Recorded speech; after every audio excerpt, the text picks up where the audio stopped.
Okay, welcome back to part two, or welcome if you didn't watch part one.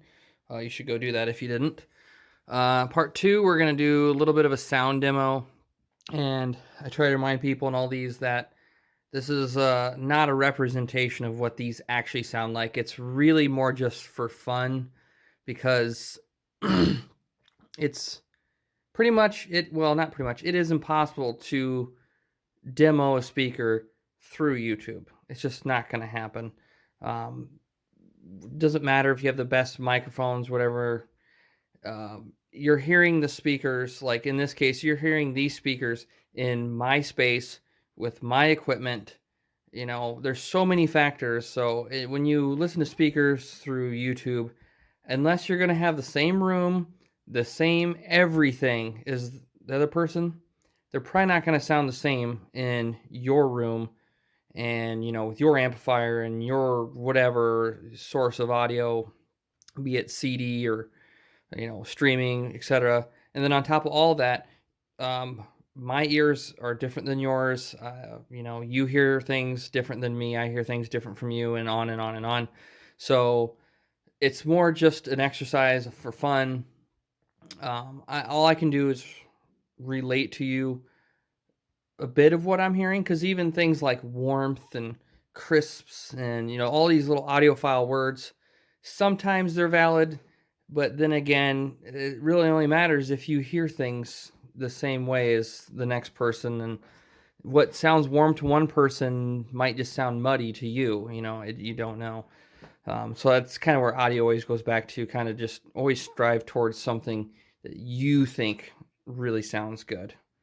But anyway, we'll get up and take a quick look here. I got them next to the Sony CS5s, and I rewrapped mine in cherry veneer, or not veneer, vinyl, cherry vinyl.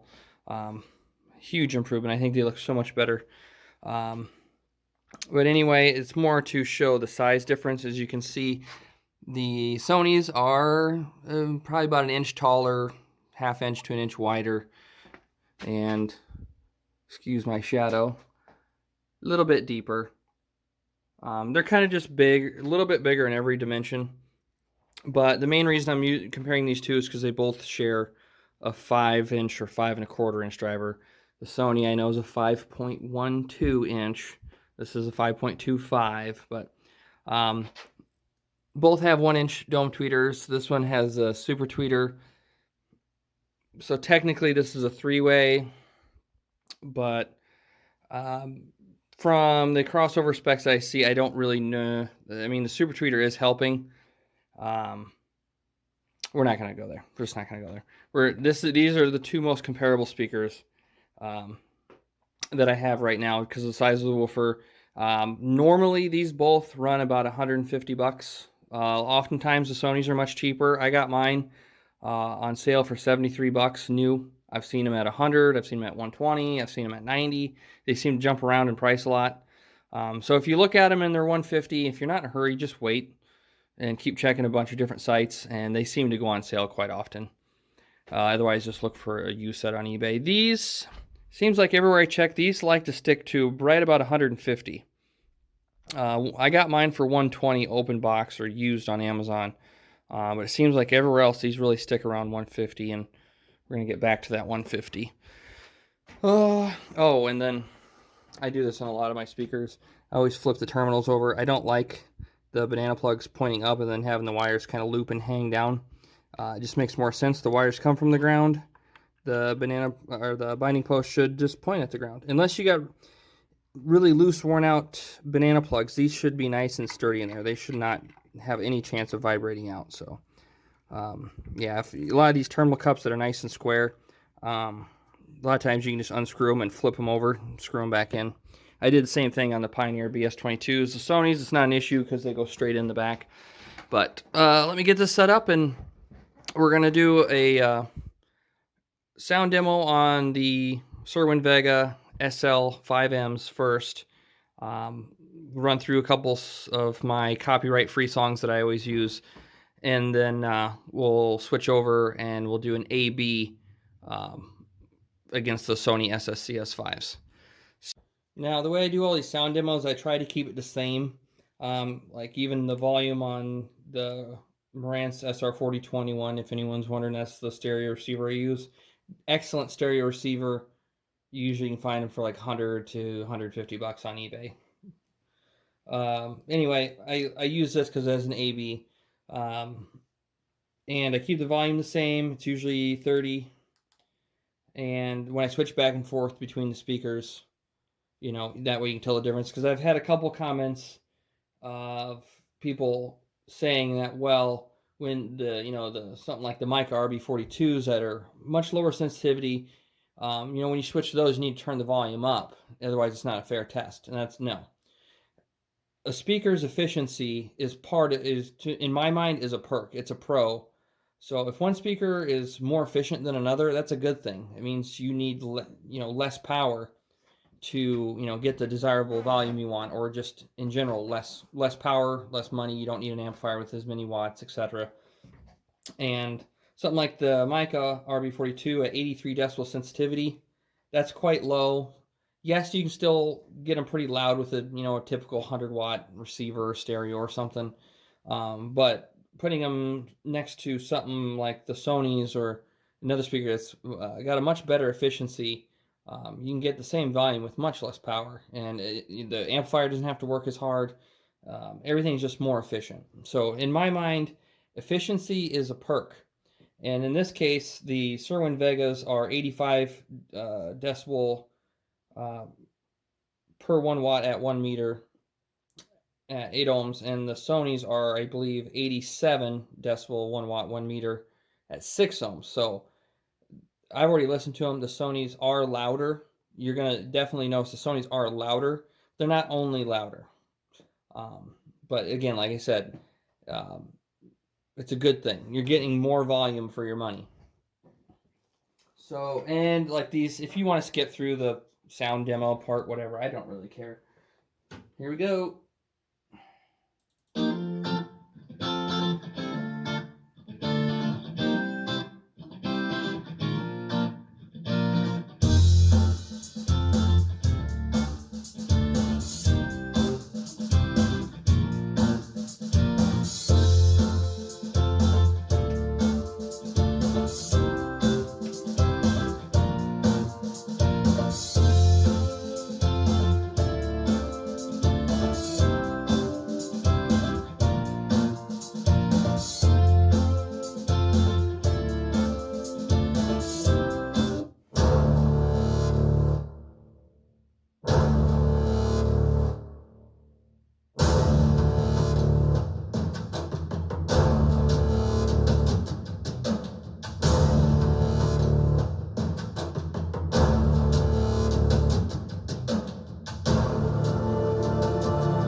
think that's going to be it for the sound demo of just them. And when I first hooked them up after part 1, as I said, I got them, left them sealed, and opened them in the part 1 video, so I had not heard them. And after that, I got a little time to listen to them. And first thing I noticed with them when I first hooked them up was a bit of a almost like a flatness kind of in the mid-range area. Not necessarily not bad or anything, but they didn't seem as lively in the mid-range area. But I'm like, no, anytime when you switch from one sound to another, it always sounds a little bit different at first, and as you listen to it, your ears kind of adjust. And but other than that, they seem to have pretty good, accurate, clear highs. I mean, they're not the best I've heard. With like the RB42, one of the first things I noticed with those is the amount of clarity and detail they were getting out of those little tweeters. It's just the clarity and detail just for me, it was instantly noticeable. These to me just sound like a generic soft dome tweeter, which almost all soft dome tweeters, to an extent, most of them do sound pretty good, but not overly detailed. They do lack a little bit of detail. They almost seemed a little bit, no pun intended, soft, and again, kind of lacking clarity and detail, but pretty good. The woofers, the main thing I was surprised with is for their size being in a much, I don't want to say much, but being in a smaller cabinet than like the Sony CS5, and still having a 5¼ inch woofer. I thought the low end would suffer more, but it's actually pretty darn good. I'm actually quite surprised how much low end comes out of these for their size. I'll give them that. Is the low end super clean and tight and punchy and super accurate? No, but it's pretty darn good. I mean, most people would think these speakers sound pretty darn good. And when I switch back and forth, I'll verbally just say out loud what I'm going to switch to, so you kind of know. But you'll definitely know when it's the Sonys, because they should be noticeably louder, just because they're more efficient. So we'll do the same song I did last time. Here we go. Turn the volume up.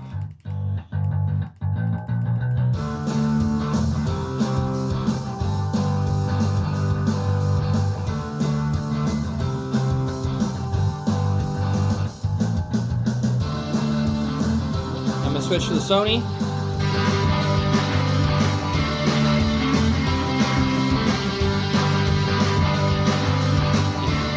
Back to the Cerwin Vega.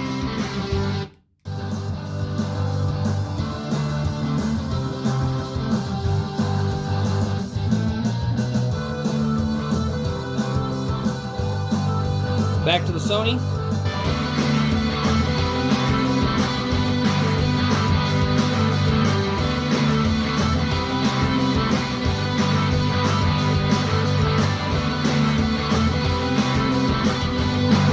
Back to the Cerwin Vega.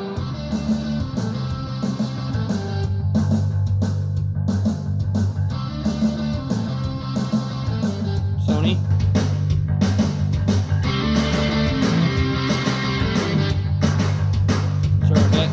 Cerwin Vega.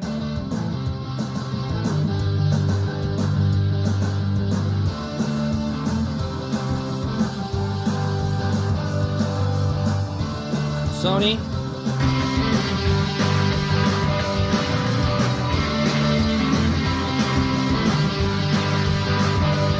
Cerwin Vega.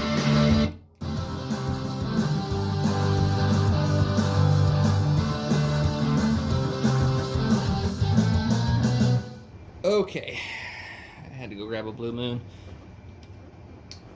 Now, if you didn't hear the difference, I don't know. And like I said, the Sonys are noticeably louder, but there are also noticeably more detail. I'm going to play another song here and see if we can hear a difference in it. Okay, I'm going to play a section of this music.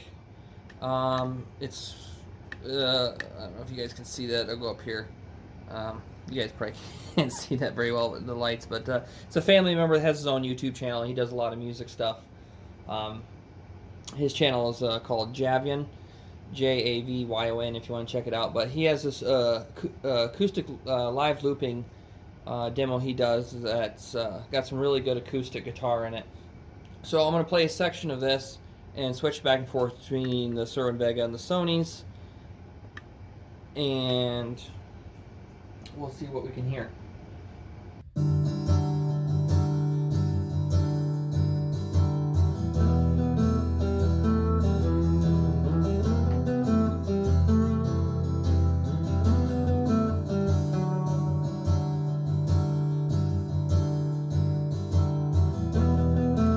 Switch to the Sony.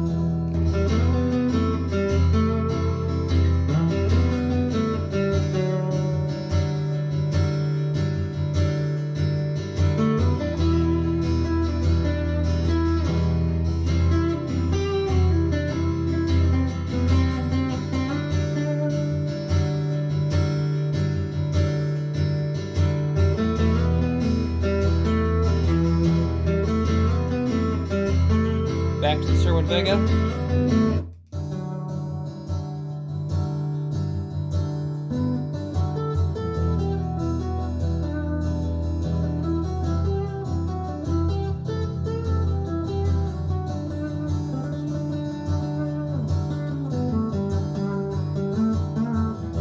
Back to the Sony.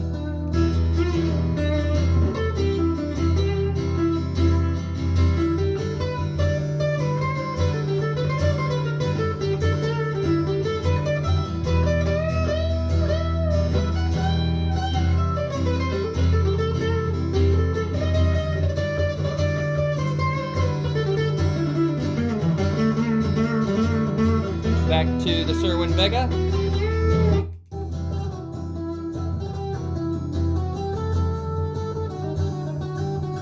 And back to the Sony one more time.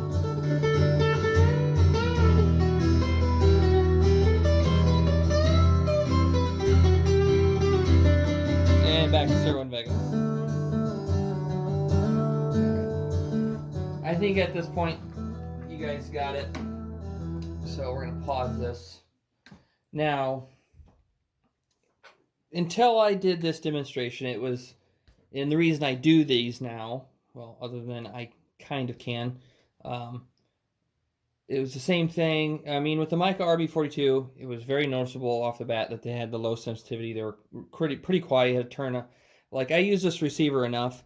I know what number, each volume level, whether, if I have it really loud, it might be about 28 to 25, or regular listening might be around 32 to 35. So when I have to turn up more than that with another speaker, I instantly know, or just look at the number the volume is on the receiver, and if it's not as loud as I'm used to, I know something's up. And with those, it was very noticeable. These, when I hooked them up, it is noticeable.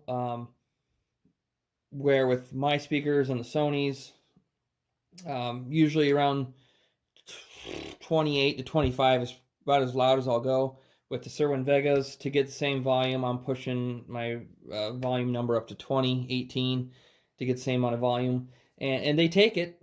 They do get loud pretty well. I'll give them that. But it's just, it kind of sucks when a speaker takes that much more power to get there. And so that was kind of the first con for me. And then listening to these two side by side, it was just like putting the Yamaha S803 next to these, and but yeah, even the Pioneer BS22s. Granted, it's not quite a fair fight. They are about same size bookshelf speaker, but being the different, the Pioneer is a smaller woofer. The Pioneers sound really good. I would still take the Pioneer BS22s over these Cerwin Vegas. But the Sonys, for some reason, they're more than just louder. I know you probably can't necessarily tell that through YouTube, but when you switch over and they're louder, it's a lot more details coming through. It's the best way I could describe it is like when I'm listening to like the Cerwin Vegas, and it's like listening to them with a really thick stocking cap on. And then when I switch to the Sonys, it's like pulling that stocking cap off and uncovering my ears. And it's like, whoa, it's just so, it's just like, like a curtain between you and the speakers has been lifted. It's just so much more sound. Just, they sound bigger, fuller. They sound, I've said this in other videos, they just sound way more alive than a lot of other speakers. When you sit here and go back and forth between these two, the Sonys sound so much more alive and detailed. Then when you go back to Cerwin Vega, it's like half of the, not half, but a lot of the detail is gone, and somebody turned the volume down. It's just kind of like, yes, I can. Other people said, well, just turn the volume up. Yes, I can turn the volume up, and that does help. It brings some of the bass and punch back, and brings a little bit more detail out of the tweeters by pushing a little more wattage into them. But it's still not the same. Even when you crank them up, they still just aren't as open and alive sounding as the Sonys. And the reason I keep buying speakers and putting them next to the Sonys to test them is because I haven't come across another bookshelf speaker in this price range. It's got to be $150 or less. That for me beats the Sonys. The Sonys, hands down, are taking the cake. The other thing that makes the Sonys just lethal in their price range is their price. A lot of times you can find them for under $100. I mean, even at $120, they're a deal. $150 is fair for the Sonys.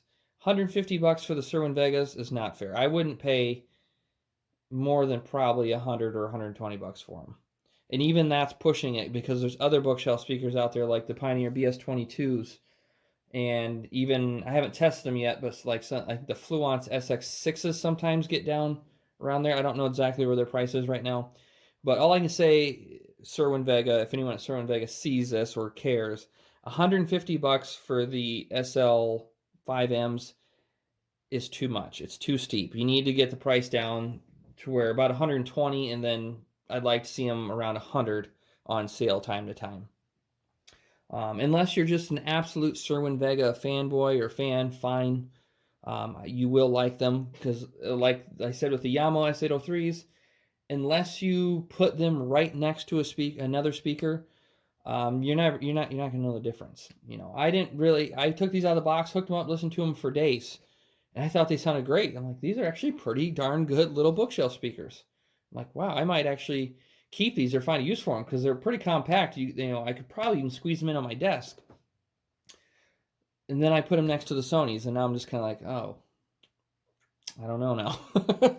It doesn't mean they sound terrible. They just don't sound as good as the Sonys for me. And then, yeah, that 85 dB. I wish it was higher. I know some of Cerwin Vega's other speakers have a better efficiency, but even the Sony's 87, that's my line. 87 and above for me. I prefer like 89 to 90, which you don't see on a lot of regular bookshelf speakers. But back to the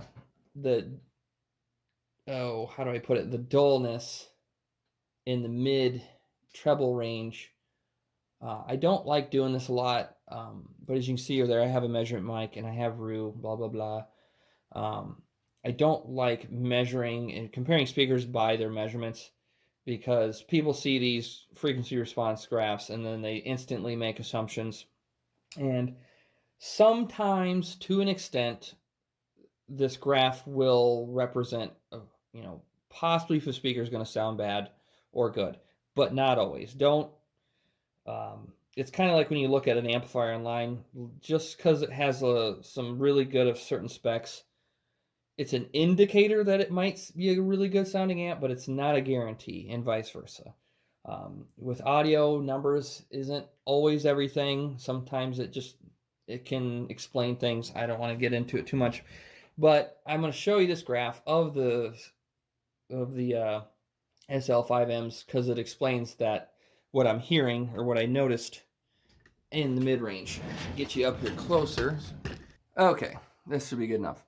This is Rue, and with my Dayton, how to say, measurement mic, it ran a couple of measurements. This red line is the Cerwin Vega SL 5Ms, and you can see right here in the 2 to 3 kilohertz range, it just drops flat, and then at 4K it starts picking back up, and then it just never picks back up as much, and then it drops off again.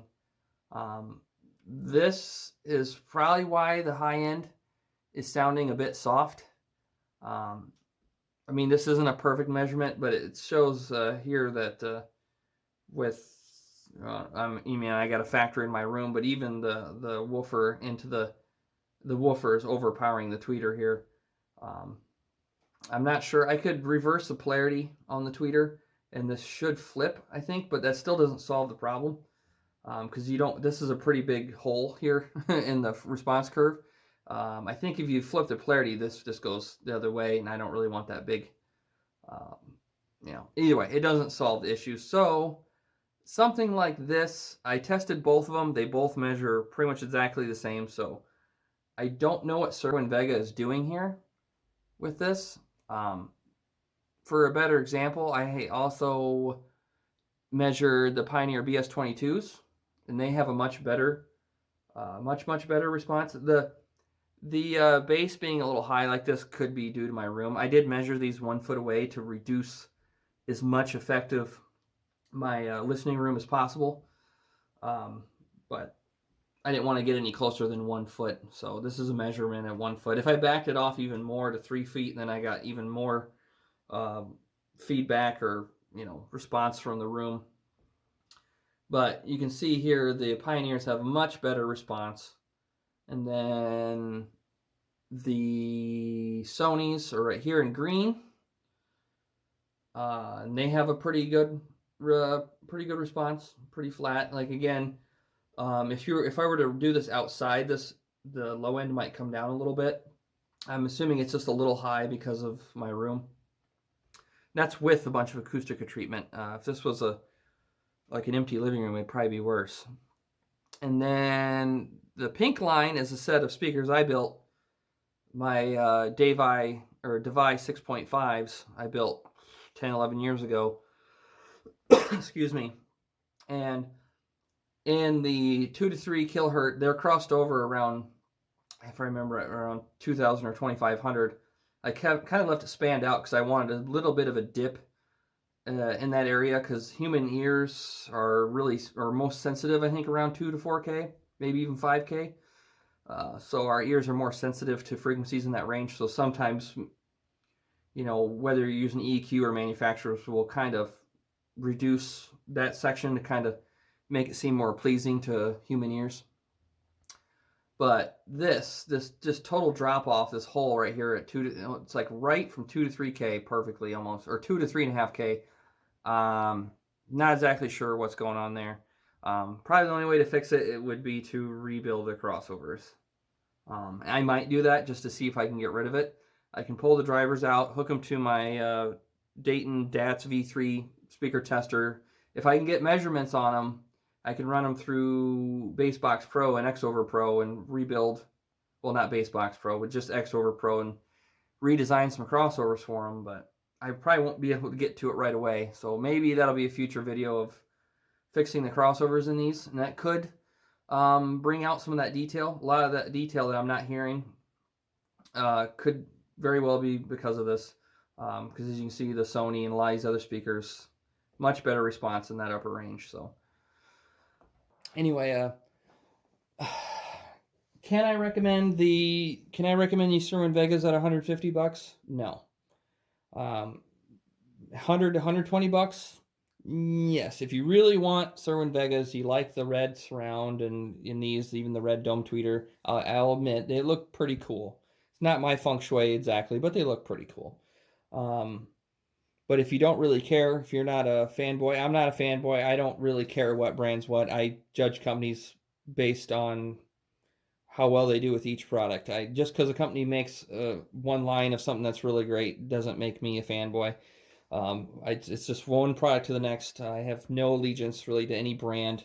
I know it seems like I gush on the Sonys, but if I could find something in their price range that beat them, I would gladly move on. But right now they're my kings right now. So yeah, $100 to $120. Yeah, if you're a fanboy, you're going to do what you want anyway, but I think that's it. If you have any other questions about them, you know, like I always say, feel free to post questions down below. I can do other tests with them.